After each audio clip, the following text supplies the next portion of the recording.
And let's get it kicked off.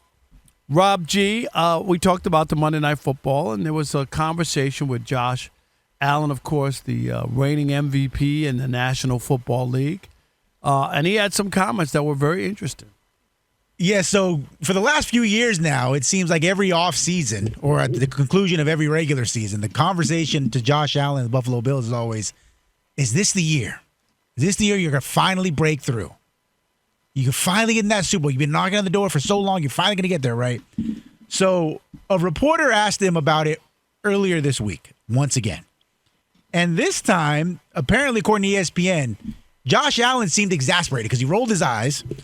And then he said, I think if I knew how to get over that hump, we would have gotten over that hump already. And then later on, they're discussing his whole, reception in Buffalo and his mindset. Everyone's talking about he's more at ease. He's more comfortable. He just got married. His perspective on life has totally changed. And he said something that got Rob Parker's panties all in a bunch. Double bunch. Here's what he said talking about. You know what double bunch is, but we won't go there. How life away from football has changed his perspective on things. Here we go. Quote, it's never been a goal of mine to win the MVP. If anything, it's been to win Super Bowl MVP. I think that's the better of the two awards anyway. Make no mistake. It's a cool honor. Really do appreciate it. But it doesn't change my life. It doesn't change who I am. And to that point, it probably, winning a Super Bowl, wouldn't change who I am or define my life either. But it is something the city's wanted for a long time, and I feel like I can help be a piece that brings it here. Something it's very important. It's more important to me than a singular trophy. All right, there was one right answer, and he gave the wrong one.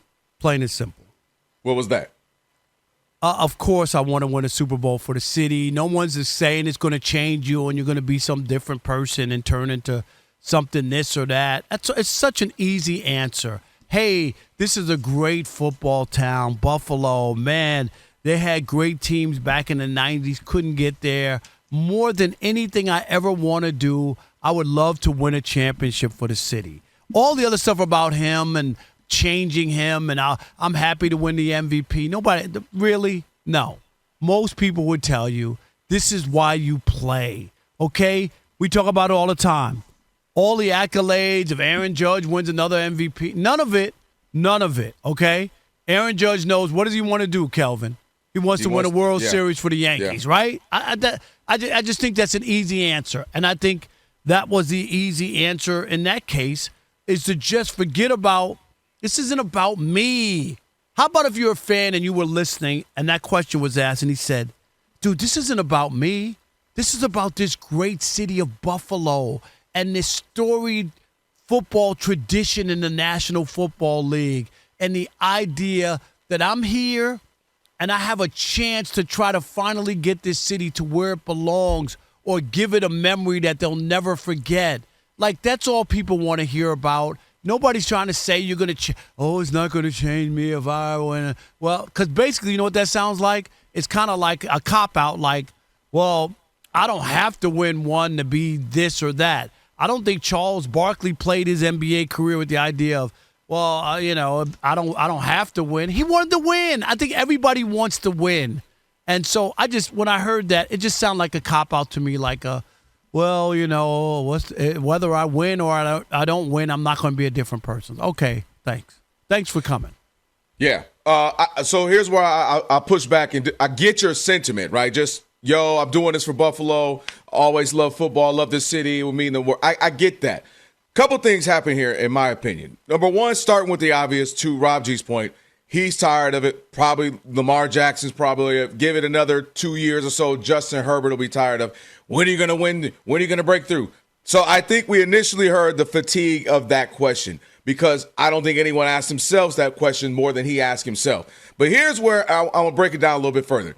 So you were talking about, it's showing that you want to do it, showing that you're all in and telling them that. Well, I think he has shown the city of Buffalo that with this play. The man literally is the team. There's no other. It is exactly all him. He does everything for that team. He dives over the place. He's jumping over stuff. He's putting his body in harm's way. He's playing through injuries. I mean, he couldn't get any tougher in how he plays for the city, a tough city of Buffalo. So I think the fans actually hear that, and they are okay with it in the standpoint of, you can sell me a bunch of wolf tickets. Gee, golly shucks, I'm trying. I'm out here. But then maybe not play that way.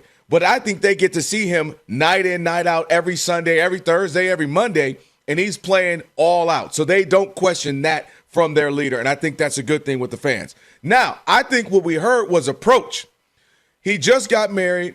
He's obviously a little older than he was when he first got in, and I think he's answering it from a broader approach of life, meaning I play so wound up and tight. I've been thinking, that's all I think about, and I can't. And it's probably been part of why he feels, let me just go out. And he talked about it further, Rob G, in it. He said, let me just go out and play my absolute hardest, but let the chips fall where they may. I can't be so high-strung where I'm thinking of every single play, every single pass. And I think he's talking about approach. And I've heard Robert Horry talk about this. He's one of the more clutch shooters of all time, as we know, Big Shot Bob. And he talked about, man, everybody always asks me, what happens? What goes through your mind? He said, man, I just let that thing fly. Because his point was similar to what Josh said. He said, man, I absolutely want to make it. I want to win this big game. He said, but, man, if I miss it, I'm still me. I'm still the same player. I still wanted to take the shot. I just missed it. And I'm still, and what life's going to go on. And I think Josh is trying to get to that approach. Thanks for breaking news. Life is going to go on whether you win or not. I mean, no, but I think that ain't breaking news. But it's an approach, Rob. Some people play too tight, and you see that. We all see it. Nobody's asking him about playing too tight, and just the idea for him to honestly say that nothing would change if he won a Super Bowl. Do you really believe that if he won a Super Bowl? No, and that's what he's answering it from a philosophical. Does his life change? I'm asking you. Does his life change? Josh? Yeah, if he wins a Super Bowl. Absolutely. Okay. He said it wouldn't change, so that's why I don't buy it. This is what I'm saying. He's trying to answer it philosophically from a humanistic standpoint, not from a player. We're talking football. Come on, man. Nobody's talking about your wife and your family and the existence of life. It's about football. It's about winning. It's why you play. That's all I'm saying. Nobody's asking him to be a philosopher. No, that's not what we're asking you about. What is the essence of life? What will happen to the atmosphere if you win a Super Bowl? Will the sky turn black? Will it be sunny for the next 40 years? Nobody's asking him that. It's just about winning and winning a Super Bowl, which is the reason you play. That's all. It's a simple, and that's why I say there's one answer, and he answered it wrong. And that's why I will disagree, because I think for him, what he's realizing is separating what truly matters in his life may help him on the field. As opposed to having his priorities and not being so high strung. That's what I gathered from that. Saying, man, let me go out there and ball out and do what I do and understand that I don't have to be like my life is over because I didn't win. And I think he's separating the two, and that's why he's getting to this place in his life, in his career. But you can't watch him. If you're a Buffalo Bills fan, every single play, never question, does he out there giving Nobody it his says all? that. It wasn't a question about effort. It was about winning. It's a big difference. But that's his answer, Rob. If I had the answer to the test, then I would ace the test. No, that's not how it works. That's what he said. If I already, what's it going to take to win? What's it going to take to win? Oh, it's going to take. I'm going out there. I'm trying to win every year, and none of y'all think I'm not. So how can I answer? What's it going to take to win this year? I don't know. I'm doing the same thing. I'm trying every week, every year. And eventually, like he said, we're going to crack that thing. And if we don't crack it this year, we're going to crack it next year. What else can he say? Well, I'm going to go out there and give it my best and play hard. We clearly see that. All right, Rob, so they're watching us right now, which means another thing they can do is what? They can subscribe. All you got to do is hit that button, subscribe to The Odd Couple for some of the best sports talk content in the nation. Facts. And while you're at it, they can like, they can comment, they can share. Do all that for us. We appreciate it. Just do all that right up in here.